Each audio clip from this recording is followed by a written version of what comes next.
So I'm going to go ahead and start the meeting. I'm going to call to order the Board of Finance for the City of Burlington. It is Monday, February 10th.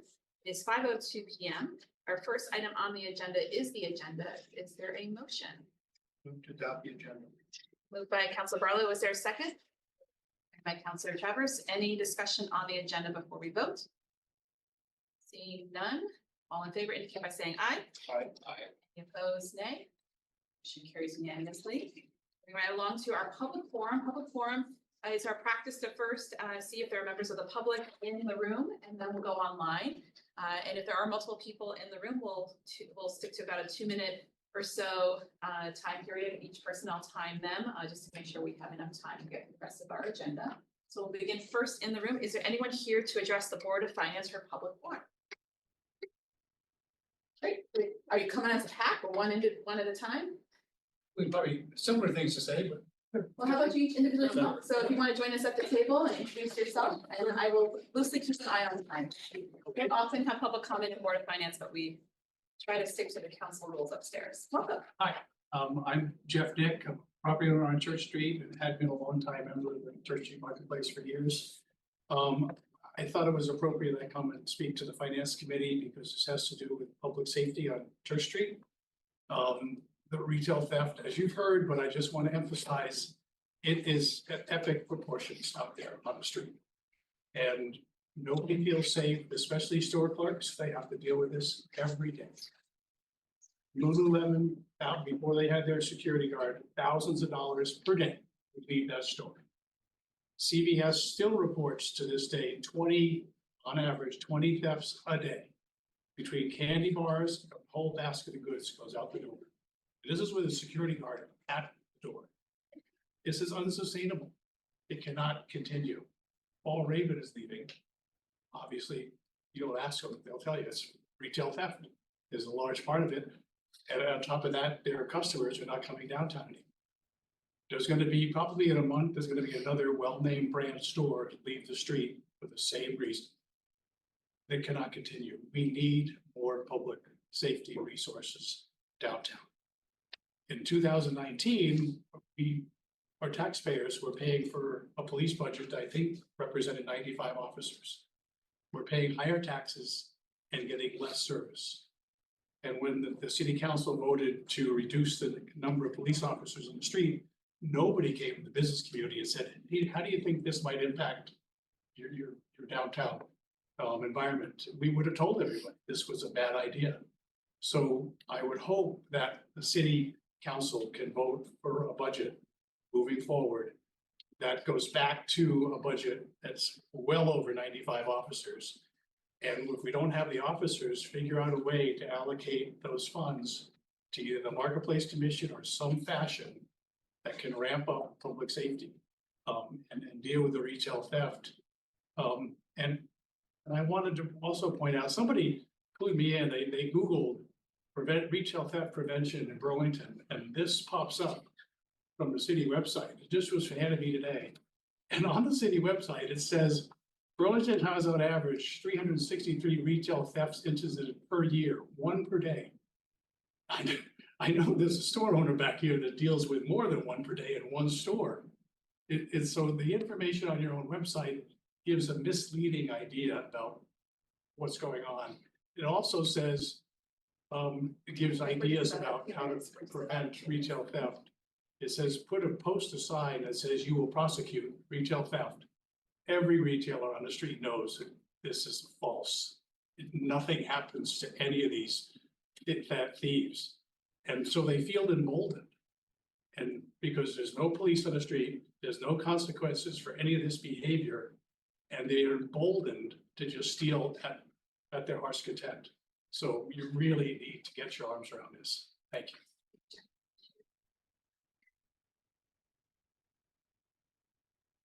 Chairman of the owners of After Gear Exchange, spoke with many of you, and I just want to sort of reiterate what Jeff's saying.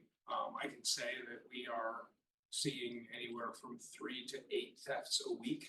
So we're covering that one a day in our own business, and I guarantee you we're not the only ones. And I think that it's misleading, and if that's actually what the mayor's office and city council believe, then I think we're just recreating reality with paper because I've included the mayor's office and city council on our be on the lookout emails, so you see the volume of what we're dealing with, and it's not one a day, it's 4 or 5 times a day. We have to confront people who are trying to steal from us. And what that means is that my staff, who knows that their wages are locked because we're not making enough money to pay them more than they are earning, and they absolutely deserve more, because we're losing money to these thieves. So they're putting themselves in harm's way to stop this happening because they don't like it. They don't want to see it. They know that it's hurting the business and that hurts their pride. But the reality is it's also hurting our reputation. I still hear regularly that I don't want people that want to come down shopping because it's not safe. Regardless of how I personally feel, which I don't feel unsafe. I can feel uncomfortable at times. I try not to walk around the corner by Mr. Mike's because there's going to be someone thrown up on my feet. But the issue is, to Jeff's point, we build a budget that pays for police that we can't hire. Then we need to hire private police to use those dollars. Because the reason we're allocating that money in the budget, in my mind, is because we know we need those police officers. So if we know we need the police officers and we can't hire them, then we need to hire someone to do the job that those unhired police officers aren't doing. If we don't do this, it doesn't matter how many people occupy the city place when it's full. It doesn't matter how many new houses, dwelling units we create. We are not going to create the normal volume of foot traffic downtown that's going to make Burlington feel safe. And that's what we need. We need to do this now because it's going to take 2 to 4 years before Burlington, Chittenden County, and Vermont start to feel confident. Fortunately, we have a beautiful city and tourists are continuing to come and they're supporting our businesses, but we are definitely seeing fewer downtown shoppers that are local residents in Vermont. We've recommitted to Burlington, as many of you know, closing our store in Essex in about 2 weeks, no, actually in about a week, and putting more resources into Burlington. We've got a few other plans in place that I can't talk about right now, but that will come up all around recommitting to Burlington, to our roots here and our roots in the community. And we really would like to see the city elders and the city, the people who are in charge of the budgets and making sure the city is safe, take that to heart too, because if we make this investment and it doesn't work, then we end up having to divest ourselves of Burlington. We can't keep limping along in a situation that's not supporting us and our efforts to support it. So thank you.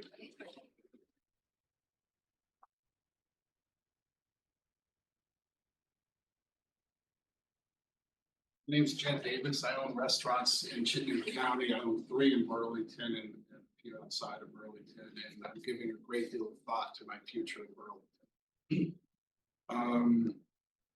The activity that would fall on a spectrum of undesirable all the way up to illegal has skyrocketed recently, and it's affecting the employee experience that I can offer. And it's obviously affecting the guest experience that the city can offer, and therefore that I can offer too. It creates an environment that is not clean, safe, and fun, which is the motto of the Church Street Marketplace. And it has caused me to do a great deal of thinking. I've been told that we are not pursuing low to mid-level drug dealing anymore. Retail theft is a constant issue. It appears that violence up to some level is accepted in our downtown. Groping people on Church Street, as far as I can tell, is accepted. Defecating on Church Street. I understand these are not permitted per se, but in the absence of any consequence for that behavior, we're granting a permission structure to people to conduct themselves however they wish. And it's causing, it's created an environment it's become untenable. I just encourage you to give that. Anyone else in the room here to present to comment during public forum?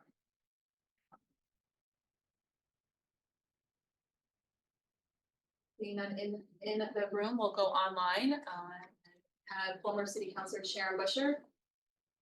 Welcome, Sharon. Hi, good evening. Pretty sobering comments from the marketplace. And that's not what I'm going to speak to the Board of Finance about. But I certainly concur with the need, not that any of you are not trying to address it, but we have to do more. And anyway, so I am want to speak to you about one item on your agenda that has to do with the planning department. And for some of you, under Mayor Weinberger, planning got divided, and part of it went to permitting and inspection, and that is Scott Guston and Mary O'Neill, and the rest stayed under planning. I didn't support that, but that's neither here nor there. That's the structure. But there is interaction. And so now we know that we had a vacancy and we hired a new director from someone within, which is good. Everything, I mean, that shows that there's an opportunity for advancement and that we have very qualified people that work for us. All of that is good. What was before you was the reclassification of a planner to a senior planner. And so I sent a communication to the mayor and to Catherine, and she forwarded that to Charles Dillard to be prepared. This is not a gotcha. These are my questions. I wanted to understand more about this position, and so I'll try to be really quick because I'm almost reaching 2 minutes, I'm sure. But my point was, is this senior planner a position being created because of additional responsibility and the fact that there are only 2 people in the department? Is that a rationale? I'm not faulting that as a rationale, but is there more to this? In other words, could this senior planner be actually a mini career ladder so that you would have a planner and you could advance to a senior planner within, or you could hire from outside to a senior planner position, which then drove me to say, well, what is the thought of planning to begin with? What would we want that structure to look like if we had the funding and if we were staffed?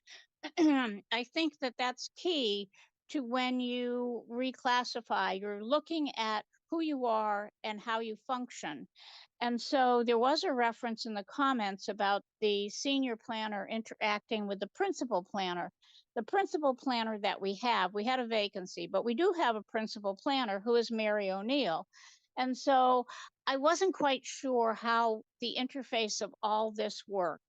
And I still, even with the org charts that are presented, they're only half of the picture. So I felt that it was really important for the city to really look at, as you consider reclassifications, what the intent is, what the big picture is, and that's what I was asking all of you to consider.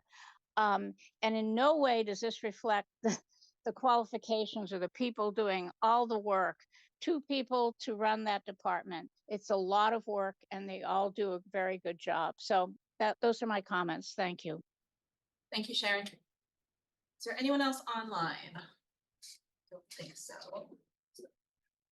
And once going twice. With that, we're going to close public forum. Thank you very much. Moving on, thank you. To our item number 3, our consent agenda. Is there a motion on the consent agenda? Move to adopt the consent agenda. Take the actions. Moved by Councilor Chavez. Is there a second? Seconded by Councilor Barlow. Yep. Okay. Any further discussion on the consent agenda before we vote? Seeing none, all in favor indicate by saying aye. Aye. Any opposed, nay? Motion carries unanimously.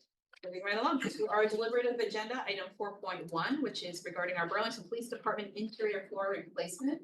Our facilities team, Jenny will be up. Hello. Hello. Welcome. I'm going to start with just a little bit of an overview. This is sort of a semi-exciting one as you continue to support our Burlington Police Department, but I'll let you kick us off, please, Kim. Sure. So last How this kind of came about was that last winter, we did some emergency repair work at the police department on their HVAC system.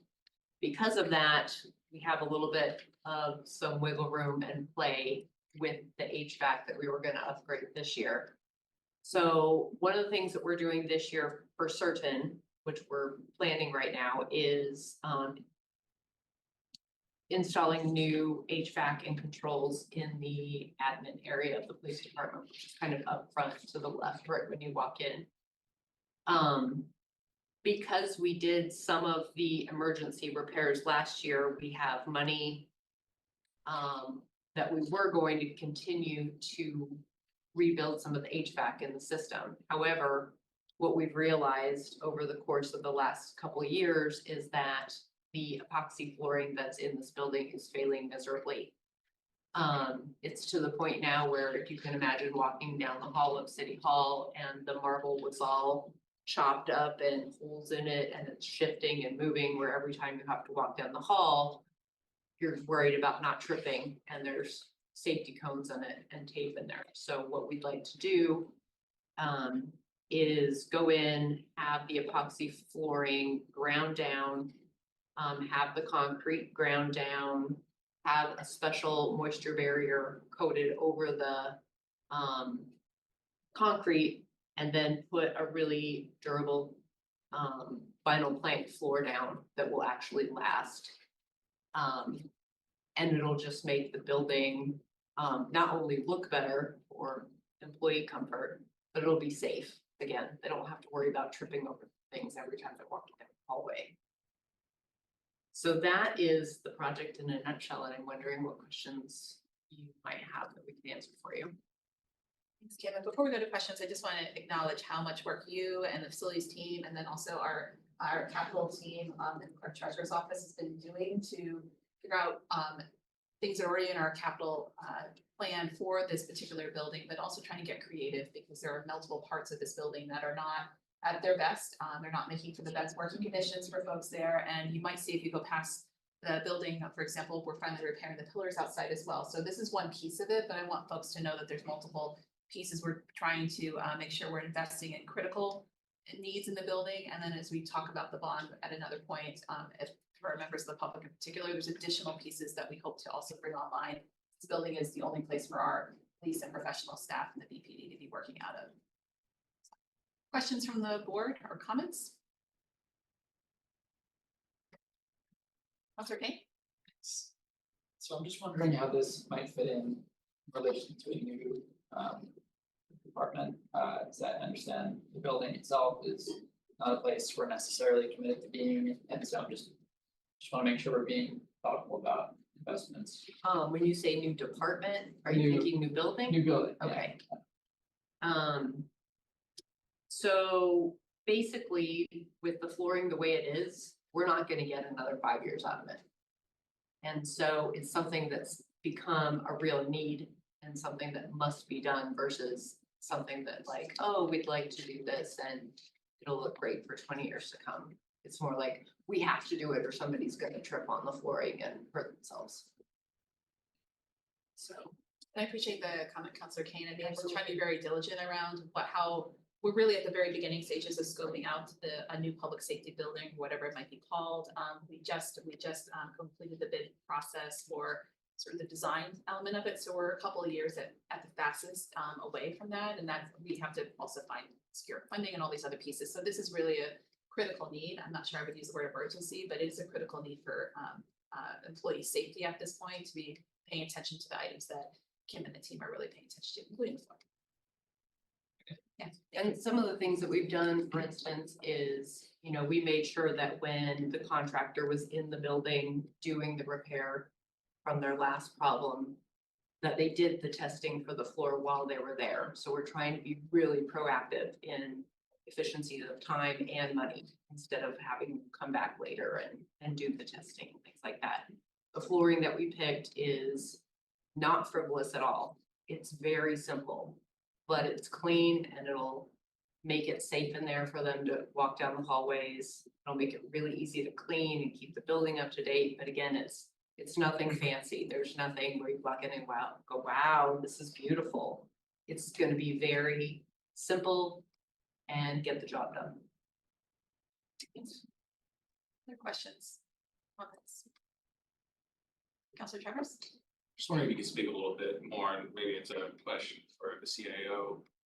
Sort of how the sole source approval process comes about. Sure. And I suppose the reason why I asked the question is I don't in any way dispute the need for this work.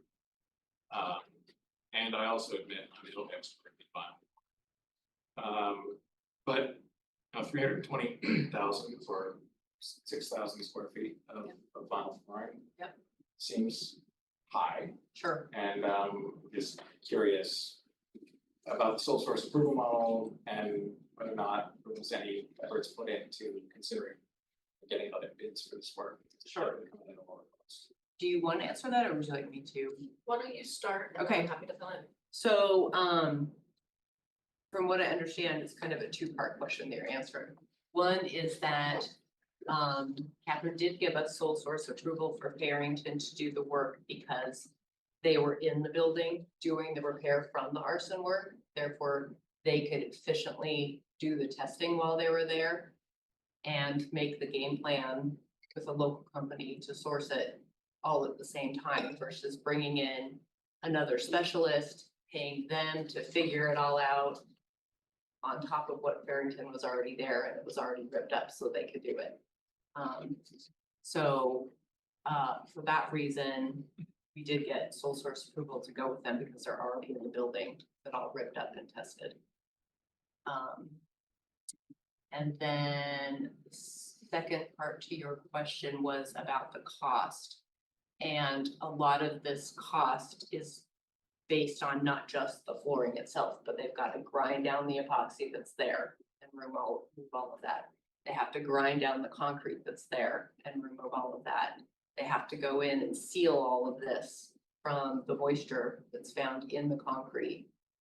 And then they have to put the self-leveler on it, and then they get to do the flooring. So it's like a 5-part flooring project instead of just putting down vinyl flooring. Lot of labor. I will just add, that one of the considerations when we're going back and forth when someone seeks a sole source is this cost competitive? And because we don't have a second quote, we can't say for sure. But I usually work with Kim in this case, or whoever the technical expert is, to use their judgment based on the fact that usually they have had quotes that are fairly similar. And exercising their judgment, I rely on Kim, and she has assured me that that is, while seemingly expensive, reasonable, until we work together on it. Yeah, like for instance, there have been several RFPs that have gone out and Barrington has won those by being the low bid. So they've proved to the city time and time again that they're cost effective. Any more council members? I am curious about just one other question does this take up the entire amount that we had thought would be dedicated to HVAC repairs? Or No, we still have the money to have the new HVAC and controls done in the admin office. Okay. Absolutely. Anything else from the board?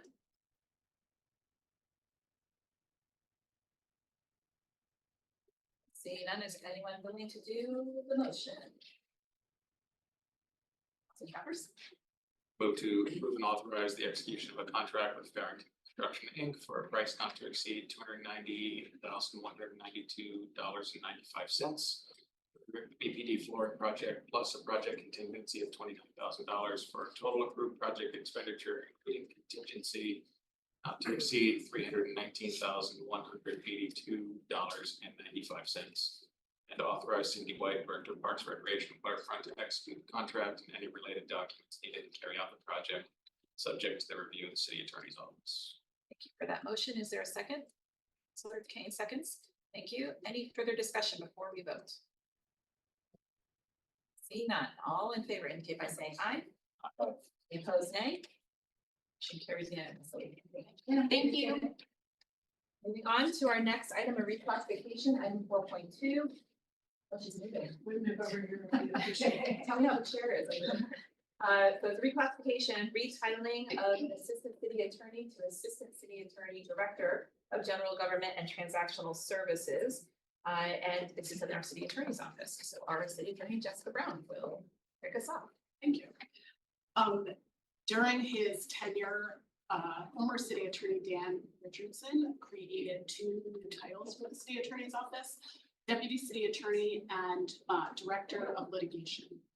The director of litigation title continues to be held by assistant city attorney Kim Sturdivant. But the deputy city attorney position has been vacant since 2023 after being held by 2 assistant city attorneys who were similarly to Kim when she became the director of litigation, were already assistant city attorneys within the office. So first Justin St. James and then Jenny Pellerin. When I was appointed to the city attorney position, I was informed that I could hire a deputy city attorney. And I don't think I realized initially, until much later, that the position had never been sort of posted and there'd never really been a hiring process for the position. Seeking outside candidates. So we did do that process. We did interview 4 candidates, including one from outside of Vermont, who did we did invite for a second round interview, but who declined because their spouse did not have a job opportunity in Vermont. So with that, in consultation with the mayor's office, the CAO, the interim director of human resources, I suggested that we create a director title that would mirror the director of litigation title, but specifically for assistant city attorney Eric Ramakrishnan. The job description that is posted includes a lot of responsibilities and functions that Eric already does. I think that the job description really reflects the work that Eric's been doing for the year that he's been with the Burlington City Attorney's Office. I'll note that although Eric has only been with our office for a year, he came to our office with about a decade of municipal law experience. So not only do I think that this new title recognizes the work that Eric does in our office more accurately than a standard assistant city attorney job title does or job description does. But I also think it reflects the promotion in grade and salary also reflects the years of experience that Eric brings to the position. So I proposed the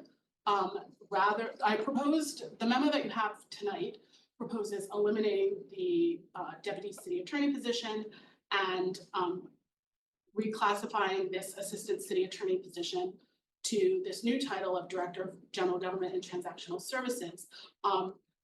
And my proposal is budget neutral. It leaves one assistant city attorney position to be filled, but doesn't require any change to our current, my office's current general fund budget.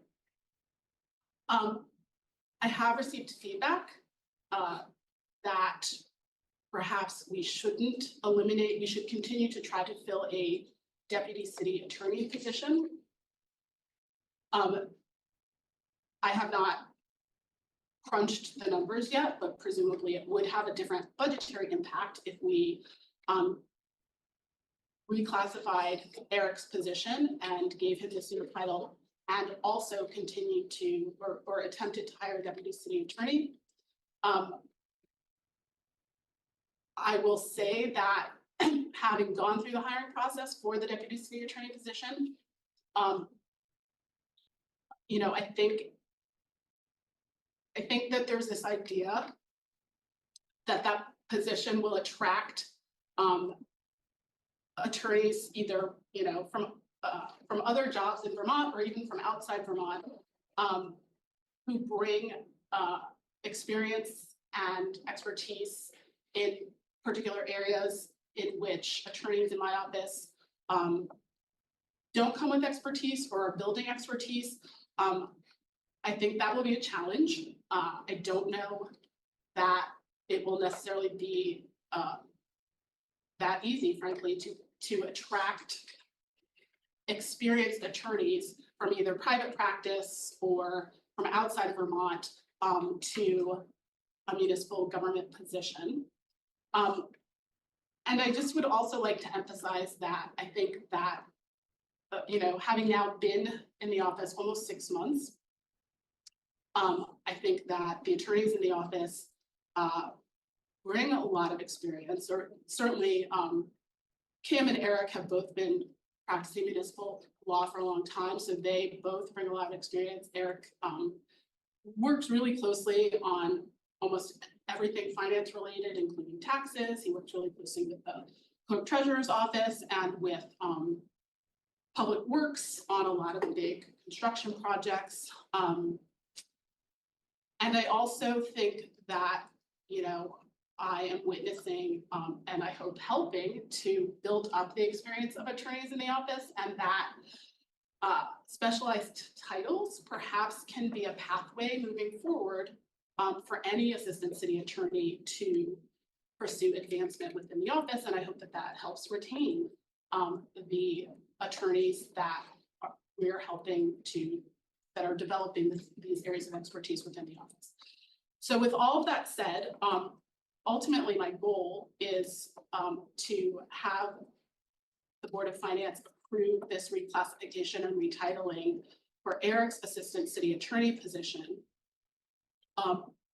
The motion that I submitted for tonight includes eliminating the deputy city attorney position. And if the board wants more information on that before making a decision about it, I am open to proposals to come back at a future meeting with additional information, but also I can certainly try to answer any questions that anyone has right now. Thank you, City Attorney Brown. Questions or comments from the board? Councilor Barlow. Thank you. You had mentioned that there's challenges and it's been challenging to hire. What are the nature of the challenges you've encountered? Well, so we had 4 applications for the deputy city attorney position. And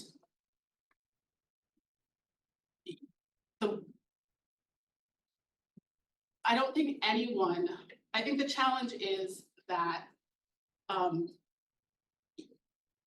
the attorney that we're looking for is somewhat of a unicorn, right? Like I could,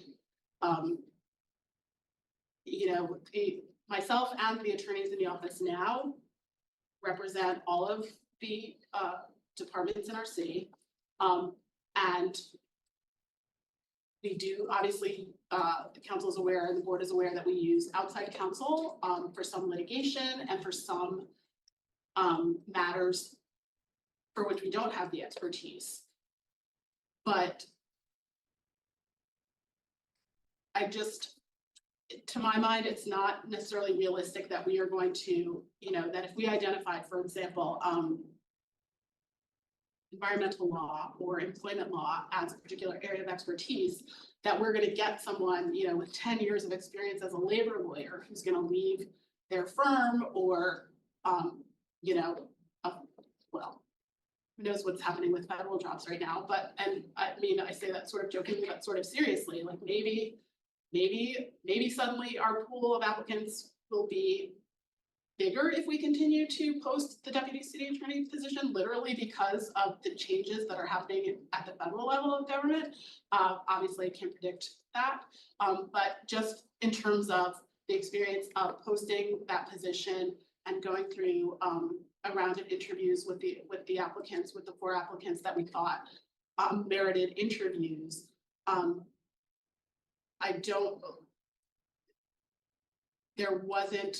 There was not a huge pool of applicants who I think fill this idea, are going to satisfy this idea we have for, you know, particular areas of expertise that may be underrepresented in our office right now. Do you think that the salaries offered are constrained? Absolutely. Like, I don't think anyone is leaving private practice with years of experience in a particular area of law to take a municipal government job at the salary that we offer. And I think that I think that the one applicant that we had who was someone from outside Vermont was in a situation specifically that they wanted to try to move to Vermont, because I am certain that had that hiring process continued and they'd been hired here, that they would have been taking a pay cut. And frankly, even I think that he would be okay with me telling you this, because he told me, even Eric, when he moved to Vermont, was in private, had his own business, put up his own shingle, and continued to do a lot of municipal work for the state of California where he had come from. And even working for himself, was able to make more money than the salary that he's currently making as an assistant city attorney. But he made the decision for other reasons that he wanted to work in this office. And I'm mindful of what time it is and where we're headed next. So other questions on this item? Discussion. Numbers? I'll just note briefly, mindful of time, you and I have had a discussion around this, Attorney Brown. I completely understand and respect the want to align ACA around Christian's position with the great work he's been doing for the city. So that generally has my support. I do have some concerns about that also being conditioned on the elimination of the deputy city attorney position. While I know there is some overlap between the work of the directors and the idea of the deputy city attorney position, I do think there's there are some aspects of that role that could still be of great value to your office from my perspective. So I would personally like for us to, also understanding budget constraints, explore the possibility of our doing both as opposed to one or the other. And so with that in mind, knowing that we've just had these discussions recently, I would actually propose that we perhaps postpone this item to a later Board of Finance meeting. I don't know if our next meeting on the 18th necessarily allows enough time for us to do that review. So happy to put it towards the 18th. I guess we turn to you if we were to postpone this item, as we ask for feedback from you and the administration whether or not there's a possibility for us to do both with the constraints of the FY26 budget. How much time do we need?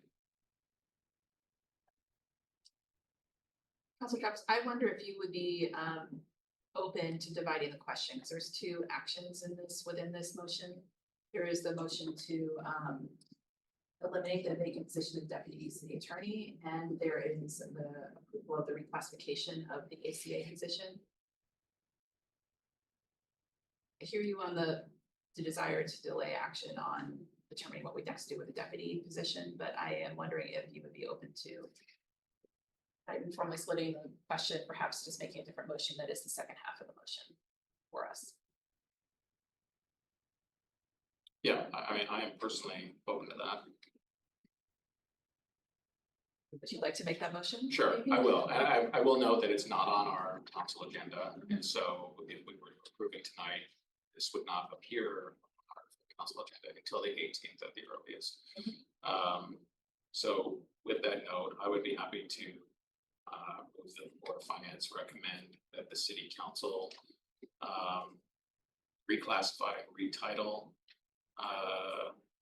one of our assistant city attorney roles to assistant city attorney, director of general government and transactional services, regular full-time exempt, non-union, grade 26. Thank you for that motion. Is there a second? Second by Councilor Kane. Do you understand the motion that we're making? So any further discussion on that motion by Councilor Travers? Seeing none, all in favor of the motion, indicate by saying aye. Aye. Any opposed, nay? Motion carries unanimously. And we will regroup on the other point, and I just think plus 1 day isn't enough time for us to turn that around. I appreciate the flexibility there on the motion, and we will circle back up and come back on the deputy position. Thank you. Okay, thank you, City Attorney Brown. All right, moving on to item 4.3, another reclassification, this one on operations director to financial and budget manager, and elimination of the budget manager position, treasurer's office. Yes, Yeah. I am not gonna move, if that's okay, so that we can Yep. move quickly here. And I'll speak about this. So those of you who were here last year may recall that after our audit results, we knew that we had to rehire for Brad's position. We didn't have a director of finance, and we also spent some time trying to recruit for a budget manager.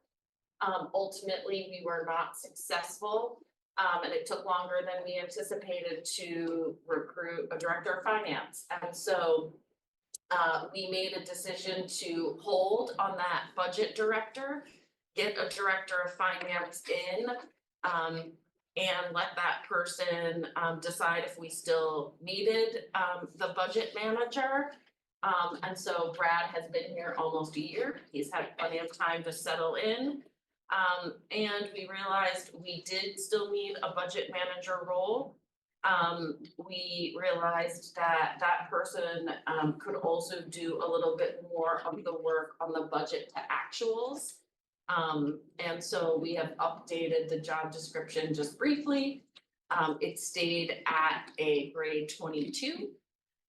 Meanwhile, as we've been looking for efficiencies within the clerk treasurer's office, we had a job operations director that was kind of split between overseeing elections and the customer service associates, as well as budgets. And so we're gonna eliminate that operations director, and as such, that employee is eligible and qualified for the financial and budget manager position. He'll move over. It's a net savings of just a couple of $1,000, a little bit less. So it does not have much of a financial impact on the budget, but it is realigning the skills so that they are put to better use. And I am happy to answer any questions. Stay on the chat. Any questions or comments for board? Councilor Barlow. Yes, and I'm supportive of this, but I do have questions about, the operation manager also had election responsibilities. So what's happening with those responsibilities? Great question. So when the operations director took over, we were in a real time of transition. Sarah Montgomery had just started, and our customer service at the front desk was also in a real period of transition. And so this director was working really closely with Sarah and with Tracy. And now we're in a place where we have policies and standard operating procedures, which we never had before. And so both of those people can really report directly to me. We realized that we had this director in there, and he slowly worked himself out of a job. We say in CT that we have this phrase of clean up, catch up, clean up, and keep up. And so now we've done the catching up and the cleaning up over there. And so now it's keeping up, and that just doesn't need as many staff resources. Also, at the time, we really just had one full-time elections person, and now we have Sarah and Tenzin, and so we have some more boots on the ground, and it just doesn't need as much the dreaded, shall we say, middle management. So I feel confident that we are not skimping on resources. It's just we needed more focused resources to get those tools in place so that the employees could be a little bit more self-sufficient, and we have that now. Other questions or comments? Okay, I think we're ready for a motion, Councilor Barlow. You seem ready. I asked. Leaning in. I know. Well, I appreciate catching when I'm. I move to approve and recommend that the city council approve the elimination of the vacant budget manager position, a regular, non-union, full-time exempt, non-union grade 22 role in the clerk treasurer's office. You wanted to emphasize that part.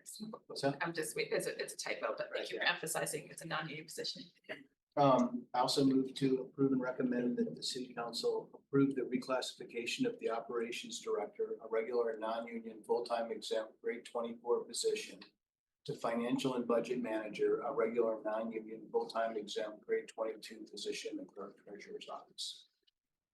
Thank you. Is there a second? Sorry, Kane, thank you. Seconds. Any further discussion on this item before we vote? Seeing none, all in favor indicate by saying aye. Aye. All opposed, nay. Motion carries unanimously. City budget. Moving on to item 4.4, which is a reclassification of an existing planner position to senior planner. Charles here, welcome. Thanks. Yeah, so this is a request to reclassify our planner position in the Office of City Planning. We have 3 planners, 2 data staff, senior data analyst and city data analyst. And the planning side, it's a director, principal planner position that is vacant in a planner position. As you all probably know, our office is quite busy and will be quite busy over the coming years. We've got multiple policy plans and a steady stream of zoning amendments to process. So given that, I think the demands on our office have always been quite high, and they've been especially high over the last 8 months as we've dealt with understaffing through the vacant principal position.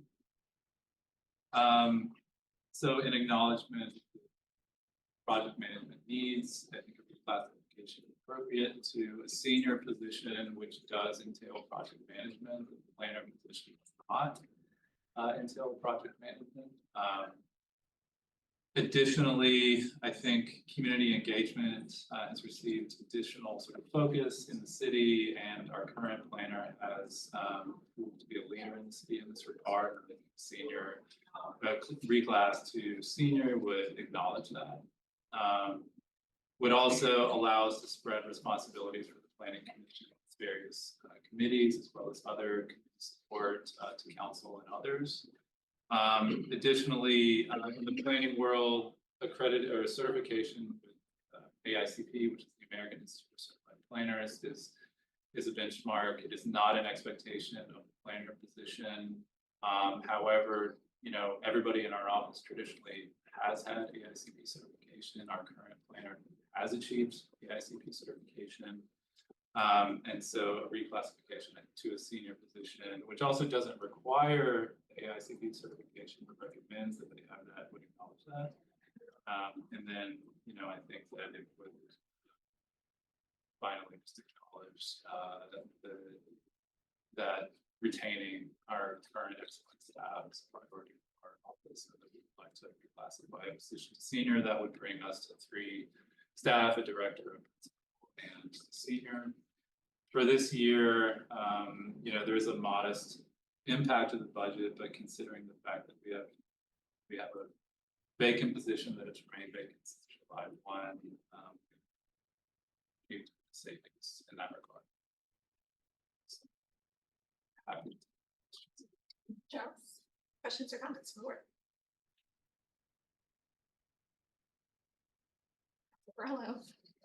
Thanks, and thanks for this. Are you intending to fill the principal position still? We are.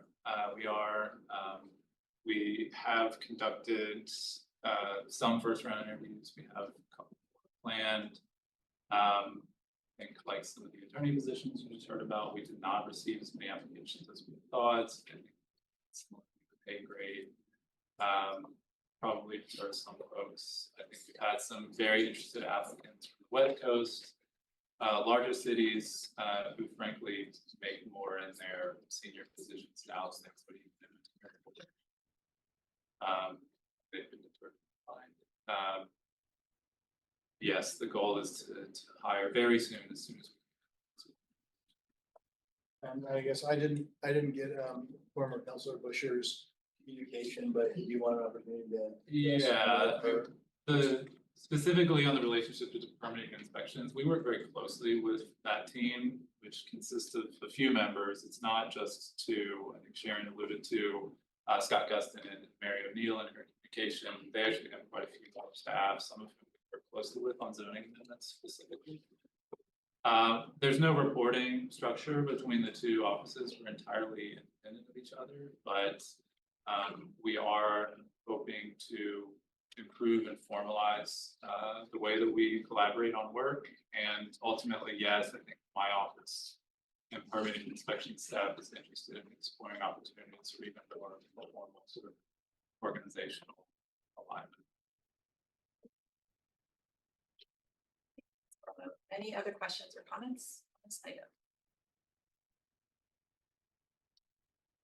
I'll move to approve and recommend that the city council approve and authorize the reclassification of the planner, a regular exempt grade 18 position to a regular exempt grade 19 position within the office of city planning. Thank you, Councilor Barlow. Is there a second? So Travers, thank you. Any further discussion before we vote on this item? None, all in favor indicate by saying aye. Any opposed, nay? Motion carries unanimously. Thank you, Charles. Moving right along, last item on our agenda, item 4.5, municipal resolution for a downtown transportation fund. The Public Works and the Governor's Office, and Chapin, and Sarah, welcome. Sarah, I've been to the Board of Finance. I've been there, so welcome. Thank you. Thanks for having us. We're excited to be here tonight, basically seeking your approval to apply for a Vermont Downtown Transportation Grant. One of the requirements of the grant, this is for Great Streets Main Street for fixtures and street furnishings. One of the requirements of this grant is to have council and planning commission approval. So we're coming to you just to confirm that we do have the local match secured previously approved TIF funds, and we have, because of inflationary cost challenges, this project has value engineered some of the surface elements out of the project, such that we want through these grants to add those surface elements back in. And I'll turn it over to Sarah to give you a bit more detail. Sure. So it's administered by the Vermont Agency of Transportation and the Agency of Commerce and Community Development. 200K max for awards, a match is required. 20% of the project cost must be coming from the local match. So 200K award if we get it, and then 50,000 for a match. And like he said, it is previously approved TIF funding from the downtown district. For the project, we are hoping to purchase the amenities, which includes 21 benches, 19 bike racks, a bus shelter, granite elevation indicators, staff time, and a 10% contingency.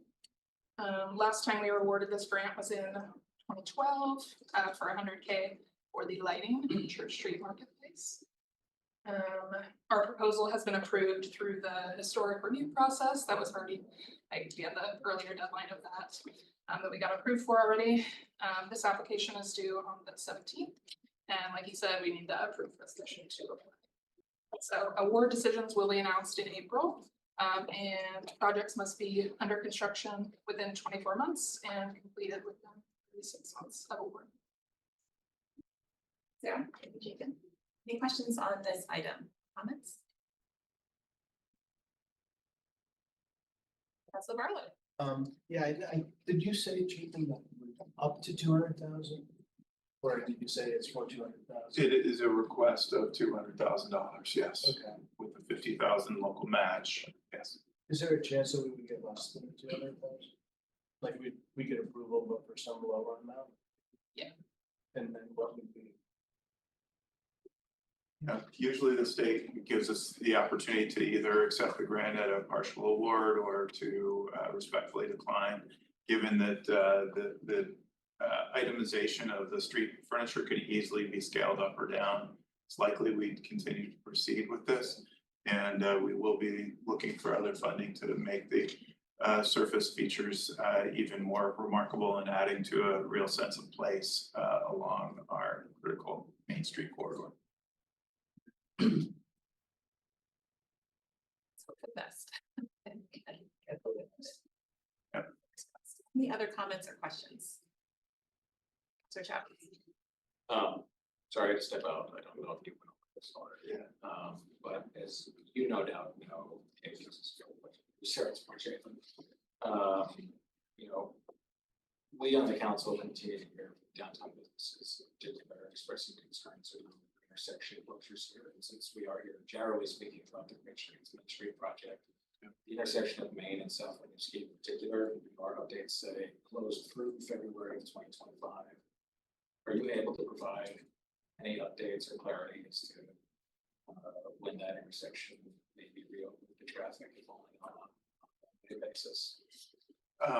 I can certainly bring that information to the council meeting tonight or get that to you. I have not recently been briefed and I don't want to make sure I'm speaking. I have been working with the team and I know we have a weekly meeting with SD Ireland. And this is a frequent topic of discussion, and we have just worked with SD Ireland to get the Main and Winooski parking lot to be back open in 2 to 3 days. So that was another area to make sure the Main Street businesses had more proximate access to parking. But the actual date of the reopening the intersection, I need to get updated for you. It doesn't have to be tonight. Maybe we can connect offline, but maybe some value. Maybe even looking towards our meeting on the 18th, providing the public some update beyond what's listed online, which there's a lot of information on. That's right. But I know I've recently heard from a couple of downtown businesses hoping for some greater clarity on that. Yes, understood. Any other? Street furniture. Any other questions about street furniture? Or another question? Anyone like to make a motion on this item? I think it's a simple one, sort of semi-simple one. Councilor Travis. I move to approve and recommend that the Board of Finance authorize the DPW and grants team to apply for the Downtown Transportation Fund grant administered by VACCD for the Main Street amenities. The amount of $200,000, obligating the city to commit a local match of $50,000 of the total project budget. $250,000 subject to approval by the city attorney's office. Thank you. Is there a second? Seconded by Councilor Barlow. Any further discussion on this item before we vote? Seeing none, all in favor indicate by saying aye. Any opposed, nay? Motion carries unanimously.